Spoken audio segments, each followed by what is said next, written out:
नमस्कार साथियों, निर्माण क्लासेज अयोध्या में आपका हार्दिक स्वागत है। करंट अफेयर्स के आज के इशू में साप्ताहिक करंट अफेयर्स आपका चल रहा है। उसके आज के इशू में कुछ टॉपिक्स के साथ हम लोग हैं और हम लोगों के करंट अफेयर्स पढ़ने का जो तरीका रहा है, हम लोग जो साथ साथ इस चीज़ को जो क्वेश्चन आने के लिए मोस्टली प्रोबेबल हैं उनको हम टच करके चल रहे हैं। करंट अफेयर्स के नाम पर डेली न्यूज़ हम लोग नहीं लेकर के चल रहे हैं। जो प्रश्न आए हुए हैं, प्रश्न पत्र सॉल्व हो रहे हैं, उसके माध्यम से भी आपने देखा है क्या आया हुआ है। आप स्वयं भी सॉल्व कर रहे हैं, देख रहे हैं क्या आया हुआ है।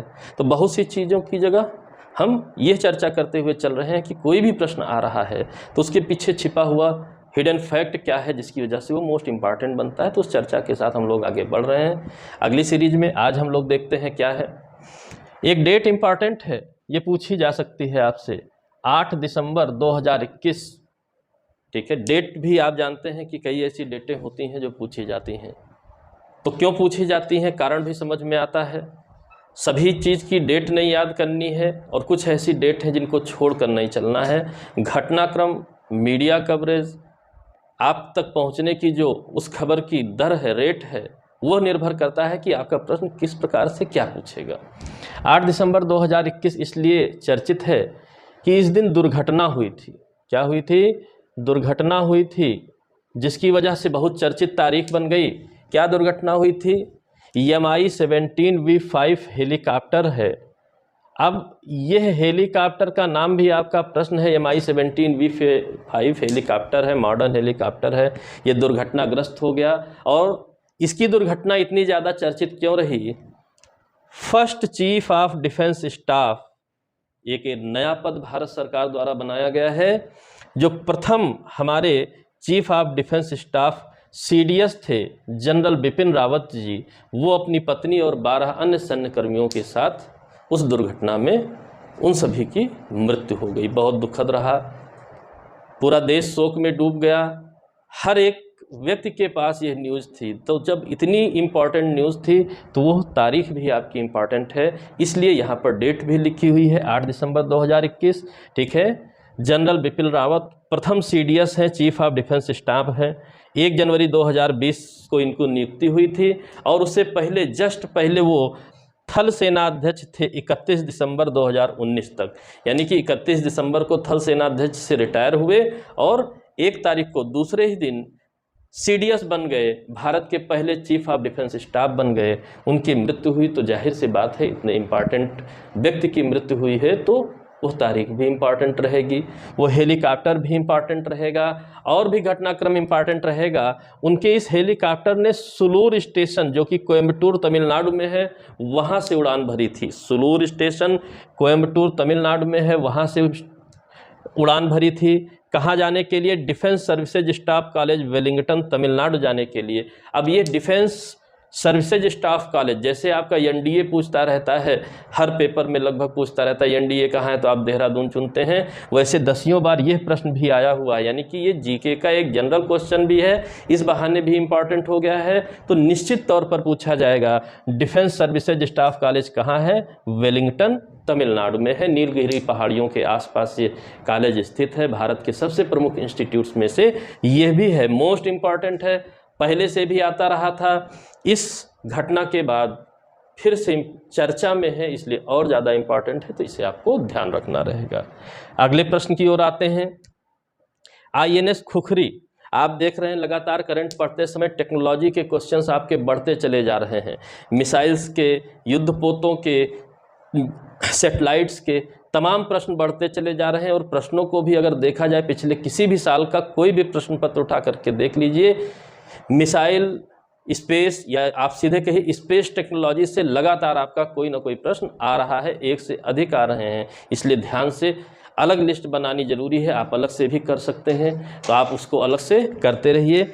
INS खुखरी चर्चा में है। ये 32 वर्षों तक सेवा दी है। ठीक है, ये एक युद्धपोत है, आपका स्वदेश निर्मित युद्धपोत है। इसने 32 वर्षों तक सेवा दी है देश को। विशाखापत्तनम में एक समारोह करके इसे सेवा मुक्त कर दिया गया, ये रिटायर हो गई। ठीक है, पहली बात तो ये हुई INS खुखरी। क्या थी तो आप बता देंगे कि ये 32 वर्षों से सेवारत एक युद्धपोत था जो कि स्वदेश निर्मित था। हाल फिलहाल में विशाखापत्तनम में इसको रिटायर कर दिया गया। ठीक, लेकिन यही प्रश्न नहीं रुका, प्रश्न इससे आगे भी बढ़ता है। इसका नाम खुखरी क्यों पड़ा? तो 1971 तक आपको जाना पड़ेगा। ठीक है, 50 साल पहले तक जाना पड़ेगा। 1971 में इंडिया पाक वार हुआ था, आपको बहुत अच्छे से पता है। और इंडिया पाक वार में दीव के पास, ठीक है, दीव के पास आप जानते हैं अरब सागर में एक द्वीप है दीव, दीव के पास टारपीडो हमले में यह जहाज डूब गया था। टारपीडो आप जानते हैं जल सेना का एक बहुत प्रमुख हथियार होता है जो पनडुब्बियों और जल जो जहाज होते हैं, आपके पानी के जहाज होते हैं, युद्धपोत होते हैं, इनके लिए बहुत खतरनाक हथियार होता है। तो टारपीडो का हमला किया गया था, चूक हुई और हमला सफल होने की वजह से आईएनएस खुखरी नाम का एक युद्धपोत डूब गया था, उसी के नाम से इसका भी नाम पड़ा। और आज तक भारत की बहुत सी लड़ाइयाँ हुई। ठीक है, 47-48 से लेकर के 1998 तक लड़ाइयाँ हुई। ठीक है, तो आज तक का अकेला एक जहाज है जो कि दुश्मन के वार से डूबा है। इसके अलावा कोई भी जहाज इस तरह से नहीं डूबा है। तो इस बात को भी आप याद रखे रहिएगा, यानी खुखरी नाम में भी एक कहानी छिपी हुई है। तो उस कहानी से भी प्रश्न, यानी कि अभी यह रिटायर हुआ है, पूछ सकता है, लेकिन यह भी पूछ सकता है कि भारत का आज तक का अकेला कौन सा ऐसा जहाज है जो टारपीडो हमले के कारण भारत पाक युद्ध में डूब गया था समंदर में। तो आप बताएंगे आईएनएस खुखरी नाम का जहाज था। तो आप बात को समझेंगे तो आपका पुराना क्वेश्चन भी तैयार रहेगा, करंट तो आप पढ़ ही रहे हैं, करंट भी आपका तैयार रहेगा। अगले प्रश्न की ओर आते हैं। अगला प्रश्न है ब्रह्मोस मिसाइल। हर क्लास में किसी न किसी बहाने से ब्रह्मोस मिसाइल आपकी आ जा रही है। तो हर क्लास में, हम लोग साप्ताहिक क्लास ले रहे हैं, हफ्ते में हर बार हर हफ्ते इसका अगर नाम चर्चा में आ रहा है तो आप इसी से समझ सकते हैं कि कितना इंपॉर्टेंट होगा और क्यों नहीं पूछेगा। और पिछले प्रश्न पत्र उठा करके देखिए, सरल क्वेश्चन मानिए या पढ़ेंगे ही नहीं तो कठिन मानिए, हर महीने हर एक पेपर में जो भी पेपर हो रहा है, चाहे वनडे एग्जामिनेशंस का हो रहा हो, चाहे जो है मेंस के पेपर हो रहे हो, लगातार मेंस में शॉर्ट नोट्स में आ रहा है, ऑब्जेक्टिव में आ रहा है, लगातार आ रहा है। अब की ब्रह्मोस मिसाइल वायु संस्करण के लिए चर्चित है। ब्रह्मोस मिसाइल अभी तक सतह से सतह पर मार करने वाली मिसाइलों में से थी, अब यह हवा से भी सतह में मार कर सकती है। इस संस्करण का इसका परीक्षण किया गया है। ये एक क्रूज मिसाइल है। ठीक है, ब्रह्मोस मिसाइल कैसी मिसाइल है? यह एक क्रूज मिसाइल है। तो क्रूज मिसाइल की क्या खास बात होती है? ये सतह के निकट चलती है, यानी कि हवा में बहुत ऊंचे जाकर के रडार के पकड़ में नहीं आती है। सतह से 1-2 मीटर ऊंचाई पर चल रही है, रास्ता बदलते हुए चलती है, किससे रास्ते में नहीं टकराती है। लगेगा कि कोई पंछी उड़ रहा है, रडार की पकड़ में नहीं आता है। रडार का एंगल आप देखेंगे ऊपर को ऐसे ऐसे नाचता रहता है, ऊपर से तो नहीं हमला हो रहा है, और ये नीचे नीचे हमला करती है। पूरे दुनिया की क्रूज मिसाइलों की यही विशेषता है कि सतह के निकट पर चलती हैं, रडार इन्हें नहीं पकड़ पाता है। और क्रूज मिसाइल के साथ साथ सुपरसोनिक भी है, यानी कि ध्वनि की गति से भी तेज चलती है। यानी कि एक ध्वनि निकाली जाए और ये मिसाइल छोड़ी जाए तो ध्वनि बाद में पहुंचेगी, ठीक है, और मिसाइल पहले पहुंच जाएगी। 2.8 मैक इसका जो है स्पीड है। मैक यानी कि साउंड की वेव्स की जो स्पीड होती है, मापने की यूनिट होती है। ठीक है, 2.8 मैक इसकी स्पीड है। और जो है क्या कह सकते हैं कि आवाज, वॉइस, साउंड वेव्स की भी गति से तेज ये चल रही है। तो चल रही है तो आप समझ सकते हैं। इसका हाल फिलहाल में परीक्षण किया गया है ITR चांदीपुर उड़ीसा से। और वायु संस्करण है तो जाहिर सी बात है किसी जेटयान से ही किया गया होगा, लड़ाकू विमान से ही किया गया होगा। और वो लड़ाकू विमान स्वयं भी सुपरसोनिक है, डबल सुपरसोनिक हो गया। ठीक है, स्वयं भी सुपरसोनिक स्पीड से चलता है लड़ाकू विमान आपका, जिसका नाम है सुखोई 30 MKI। अब यह भी आपका प्रश्न है, लगातार आया हुआ प्रश्न है सुखोई 30। तो सुखोई 30 भी आपका प्रश्न है। यह भी सुपरसोनिक विमान है, लड़ाकू विमान है। ठीक है, तो इसको भी आपको जानना है, सुखोई 30 को भी जानना है। और इसी में फिट किया गया था ब्रह्मोस का वायु संस्करण और इसी से फायर करके टेस्ट किया गया है। ये भी सुपरसोनिक, वो भी सुपरसोनिक, डबल सुपरसोनिक की स्थिति है, तो डबल प्रोबेबिलिटी भी है प्रश्न के आने की, इस बात को आपको समझना होगा। अगला VLSR-SAM चर्चा में है, ठीक है, जिसका अर्थ है vertical launch short range surface to air missile, ठीक है, vertical launch short range surface to air missile, यानी कि सतह से फायर होता है, हवा में मारता है, ठीक है, वर्टिकल लॉन्च किया जाता है। वर्टिकल मीन्स आप समझ ही रहे हैं, सीधे जाकर आसमान में मार देना। इसका भी परीक्षण ITR चांदीपुर उड़ीसा से किया गया। ITR भी आपका इतना ज्यादा चर्चित रहता है लगातार, यह भी हर साल प्रश्न आता है।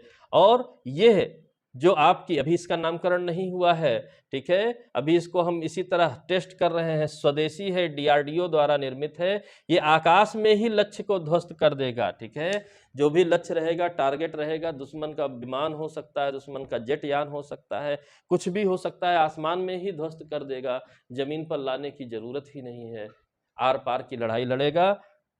VLSR-SAM नाम है और फुल फॉर्म भी पूछ सकता है, vertical launch short range surface to air missile, ये फुल फॉर्म भी पूछ सकता है, इसके फुल फॉर्म को भी आप याद रखे रहिएगा। अगली फिर से मिसाइल है। अब आप देखिए टेक्नोलॉजी की इतनी चर्चा है, इतने टेस्ट हो रहे हैं, इसीलिए मैं कह रहा हूं कि आपका लगातार प्रश्न आ रहा है, लगातार प्रश्न आता रहेगा, आपको तैयार रहना रहेगा। प्रलय मिसाइल की चर्चा हुई है, प्रलय, प्रलय भी स्वदेशी है, ठीक है, प्रलय भी स्वदेशी है, तो प्रलय यानी कि समझ ही रहे हैं, पूरी दुनिया उलट पुलट हो जाए, ऐसी ही है, सतह से सतह पर मार करती है। 2 लगातार इसके परीक्षण किए गए हैं, अभी पूरा डाटा नहीं आया है, इसके भी 2 लगातार परीक्षण किए गए हैं डॉक्टर APJ अब्दुल कलाम द्वीप उड़ीसा से, ठीक है, ये भी आपका लगातार पूछ रहा है, ठीक है, यह भी लगातार आपका पूछ रहा है डॉक्टर APJ अब्दुल कलाम द्वीप कहाँ पर स्थित है, ठीक है, चांदीपुर उड़ीसा में स्थित है, कहीं और स्थित है, क्या है क्या नहीं, तो ये सब प्रश्न है। ITR इंटीग्रेटेड टेस्ट रेंज, ठीक है, ये भी आपको फुल फॉर्म याद रखना रहेगा, कई बार आया हुआ है। डॉक्टर APJ अब्दुल कलाम द्वीप कहाँ पर है, उड़ीसा में है, ये भी आपको याद रखना रहेगा। मतलब प्रश्नों को समझिए, कोई ऐसी लाइन नहीं लिखी हुई है जो आपका मोस्ट इंपॉर्टेंट क्वेश्चन ना हो, मेंटेन रखेंगे, कोई समस्या नहीं रहेगी, ठीक है। और टेक्नोलॉजी में सिर्फ हम मिसाइल नहीं बना रहे हैं कि खाली मिसाइल बना के काम चल रहे हैं, लड़ाई झगड़े की तैयारी कर रहे हैं, जी नहीं, टेक्नोलॉजी में हम बहुत ही जबरदस्त तरीके से आगे बढ़ रहे हैं। विश्व के 4-5 ऐसे ही देश ऐसे हैं जो स्पेस टेक्नोलॉजी में, मिसाइल टेक्नोलॉजी में बहुत तेजी से ग्रोथ कर रहे हैं, बाकी कोई नहीं है, ठीक है, जिसमें से अमेरिका, रसिया तो आप जानते ही जानते हैं, चाइना भी है आप जानते हैं, ठीक है, तो अमेरिका, रसिया, चाइना, ये सब प्रमुख देशों के साथ भारत भी शामिल है, ठीक है। यूरोप का यूरोपीय संघ रहता है, अकेला यूरोप का कोई देश डेवलप ही नहीं कर पाता है, मिलजुल करके डेवलप करते हैं, तो इस बात को भी समझे रहिएगा, कई बार चर्चा आएगी, जो इंपॉर्टेंस रहेगी जिस फैक्ट के साथ वहाँ चर्चा करेंगे। फिलहाल इसरो स्पेस टेक्नोलॉजी में बहुत सक्षम हो रहा है, इसरो द्वारा फिर से एक बार विदेशी उपग्रहों का प्रक्षेपण किया गया है, यानी कि कुछ समय पहले हमें अपना उपग्रह छोड़ना होता था तो हम विदेशों का मुंह देखते थे, कभी यूरोपियन एजेंसी से छुड़वाते थे, कभी रसिया से छुड़वाते थे, कभी USA से छुड़वाते थे। आज हम USA, रसिया, यूरोपियन एजेंसी के जो है उपग्रहों को छोड़ते हैं। क्यों छोड़ते हैं, इसका भी बड़ा अच्छा फैक्ट है। हमने मंगलयान सबसे सस्ते में मंगल तक भेजा था, ठीक है, 7 रुपए पर किलोमीटर। तो आप सोचिए, इतने सस्ते में हम लोग काम करेंगे तो जाहिर सी बात है लोग हमको काम जरूर देंगे, हमसे काम करवाना चाहेंगे, सेवा हमारी लेना चाहेंगे। तो यह सस्ते में, ठीक है, सस्ते की अभी चर्चा होगी SSLV में, सस्ते में छोड़ता है, इसलिए विदेशी क्या कर रहे हैं, अपने उपग्रहों को लॉन्च कराने के लिए भारत की ओर आ रहे हैं, जिसके लिए इन्होंने किससे छोड़ा, PSLV से छोड़ा, पोलर सैटेलाइट लॉन्च व्हीकल से छोड़ा। तो polar satellite launch vehicle, PSLV और GSLV 2 कैटेगरी होती है, एक तो ये PSLV लिखी है, एक और होती है GSLV, जियो सैटेलाइट लॉन्च व्हीकल होती है। जो पोलर सैटेलाइट लॉन्च व्हीकल होती है, ये ध्रुवों के सापेक्ष पृथ्वी के कक्ष के में बना जो है फिट करती है आपके उपग्रहों को, और जो GSLV होती है वो जियो सिंक्रोनाइजेशन ऑर्बिट में सेट करती है, यानी कि पृथ्वी की गति के आधार पर उनकी भी ऑर्बिट में उनकी गति होती है, वो स्थिर से रहते हैं उस तो जियो और पोलर सेटेलाइट लॉन्च व्हीकल भी आपको जानना है, यानी कि पोलर सेटेलाइट और जियो सेटेलाइट के बारे में भी जानना है, और टेक्नोलॉजी का एक स्पेशल सब जो है टॉपिक है, पढ़ेंगे हम लोग। ठीक है, इसके लिए इन विदेशी उपग्रहों के प्रक्षेपण के लिए NSIL की स्थापना की गई है। NSIL भी आपका प्रश्न है, new space India limited. NSIL का क्या नाम है? New space India limited. ये इसरो की वाणिज्यिक कंपनी है जो उपग्रहों के प्रक्षेपण के लिए कॉन्ट्रैक्ट करती है, यानी किसी देश को अगर उपग्रह भारत से छुड़वाना है तो एग्रीमेंट साइन करने किसके साथ आएगी? इसरो की वाणिज्यिक कंपनी NSIL के साथ आएगी। तो NSIL भी मोस्ट इंपॉर्टेंट है, लगातार चर्चा में है, क्योंकि विदेशी उपग्रहों को छोड़ने के लिए विदेशों से जो एग्रीमेंट साइन हो रहा है, कॉन्ट्रैक्ट हो रहा है, वो इस वाणिज्यिक कंपनी द्वारा, यानी इसरो रिसर्च में ही रहेगा। यह काम करने के लिए इसने अपनी एक अनुषंगी कंपनी बना दी है, वो वाणिज्यिक काम देख रही है, एग्रीमेंट कर रही है, कैसे ज़्यादा लाभ कमाया जाए, क्या मार्केट चल रही, उस पर अपना सारा शोध कर रही है। SSLV small satellite launch vehicle, हमने PSLV GSLV तो ऑर्बिट्स के हिसाब से पढ़ा, लेकिन उसी में एक SSLV भी चर्चा में है। ये स्मॉल छोटी छोटी सैटेलाइट्स को छोड़ने में सक्षम है, जिसका वजन 500 किलोग्राम तक हो सकता है, और पृथ्वी की जो निचली कक्षा है 500 किलोमीटर ऊंचे, वहां पर सैटेलाइट्स को सेट करती है। तो यह व्हीकल बनाया गया है DRDO द्वारा, निजी क्षेत्र की भागीदारी से। SSLV में निजी क्षेत्र भी इन्वॉल्व हो रहा है, और इसका काम है कम लागत पर छोटे उपग्रहों का प्रक्षेपण, यानी कि हम लागत जब कम देंगे, यानी कि कम खर्चे में हम किसी की सैटेलाइट को सेट कर देंगे अंतरिक्ष में, तो निश्चित है बिजनेस है, व्यापार है, व्यापारिक कंपनी भी बन गई है। ठीक है, तो व्यावसायिक उड़ानें हमारी सस्ती होंगी, तो हमारे यहाँ से ज़्यादा व्यापार करना चाहेंगे विदेशी लोग। आप लोग जब इकोनॉमी में पढ़ते हैं, फॉरेन डायरेक्ट इन्वेस्टमेंट और तमाम चीज़ें, फॉरेन से जो इन्वेस्टमेंट आ रहा है उसके बहुत से स्वरूप हो सकते हैं, यानी आयात निर्यात के रूप में, इन्वेस्टमेंट के रूप में, तमाम तरीके से। तो उस सब एरिया में विदेशी संबंधों के साथ हम लोग इस चीज़ को भी देखते हैं कि यह भी आपके आय का, विदेशी मुद्रा के आय का एक बहुत बड़ा सोर्स है। उसमें हम और सक्षम बन रहे हैं, और सक्षम बन रहे हैं। SSLV small satellite launch vehicle, ये आप देखिए इतने क्वेश्चन आपके टेक्नोलॉजी के थे। एक छोटा सा और क्वेश्चन है, उत्तर प्रदेश में स्टेशनों का नाम बदलने का क्रम जारी है। इलाहाबाद प्रयागराज हो गया, ठीक है, फैजाबाद अयोध्या कैंट हो गया। उसी तरीके से झांसी रेलवे स्टेशन का नाम भी बदल करके वीरांगना लक्ष्मीबाई स्टेशन, यानी कि तमाम नामों के जरिए अपने इतिहास को सामने लाया जा रहा है, लोगों के समक्ष लाया जा रहा है। तो झांसी से बेहतर नाम क्या हो गया? वीरांगना लक्ष्मीबाई।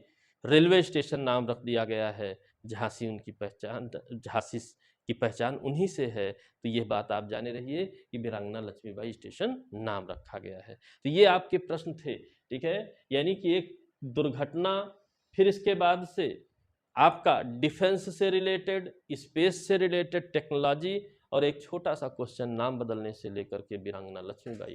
तो इन प्रश्नों को आप समझ रहे हो, तो आपको मैंने इंपॉर्टेंस भी बताई कि ये क्यों इंपॉर्टेंट है, क्यों संभावित है प्रश्न आने के लिए। प्रथम CDS की मृत्यु हो रही है, गंभीर बात है, ठीक है। एक आपका ऐसा एकमात्र जलयान रहा है जो डूबा है वार में, दुश्मन के हमले से, उसके नाम पर दूसरे जलयान का रिटायरमेंट हुआ है, ये इसकी इंपॉर्टेंस है, ठीक है। क्रूज मिसाइल सुपरसोनिक, ये एयर संस्करण भी आ गया है, ठीक है। हमारे पास short range surface to air missile आ चुकी है, सतह से सतह पर मार करने वाली प्रलयात्मक मिसाइल भी आ गई है। स्पेस में हम दूसरे देशों के उपग्रहों का प्रक्षेपण कर रहे हैं।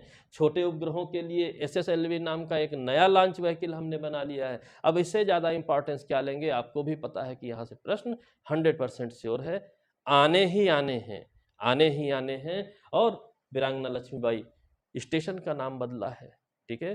तो इस बात को आपको समझना होगा, रिकॉर्ड रहा है, ठीक है, जो बोल रहा हूँ वही आएगा। पढ़ने के लिए आपके पास अनंत संभावनाएं हैं, आप पढ़ते रहिए, रिसर्च करते रहिए, सिलेक्शन ले लीजिए, फिर करते रहिएगा। अभी चुनकर पढ़ना सीखिए, चुनकर पढ़ रहे हैं, कारण सहित पढ़ रहे हैं कि किसी प्रश्न की प्रोबेबिलिटी क्या है, आपके लिए बहुत आसान हो जाएगा, ज़्यादा हैंग नहीं करेगा दिमाग। और ओवर डाटा अगर दिमाग में हो गया तो हैंग करेगा, इस बात को आपको समझना रहेगा। नहीं समझेंगे तो आपके भविष्य के लिए अच्छा नहीं रहेगा। ये सोच समझ करके आपको पढ़ाई करनी होगी।